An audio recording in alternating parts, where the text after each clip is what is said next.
lumivalgekesel oli 7 kitsetalle, hundil oli 7 päkapikku, Tõnismäel oli bänd, mille nimi oli 777.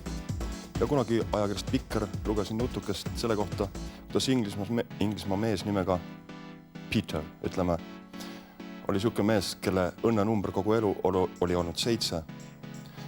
Ja 7. juulil 1977. aastal võttis ta oma elu jooksul kogutud säästud 7777 naela ja läks sellega hipodroomile. Pani kogu raha hobusele, mille nimi oli 7 taevas ja hobune jäi 7.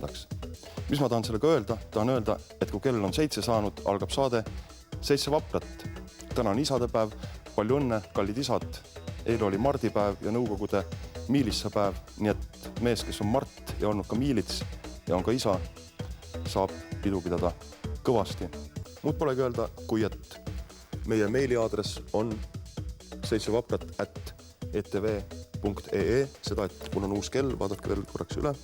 Ja ma võtan oma tegelikult täna kuupäev, mis kannab numbrit 11.11, aastanumber on 1, aga 11. november vist oli, kui ma õieti mäletan, esimese maailmasõja lõpupäev, aga meid täna huvitab number 7, kuivõrd saadel 7 vaprat.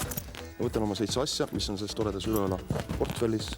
Need asjad on, kui tahate, mis asjad siin on, 2 kinga, 3. asi on juukselakk, 4. asi on kaustik, kuhu peale on kirjutatud 7 vaprat.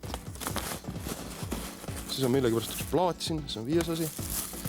Siis on siin kilekoti sees niisugune märg, see ei ole mitte see, mis te mõtlete, see on üks niisugune märg salvetka, millega ma pärast pühin Grimmi näost ära. Ja 7. asi on, kus on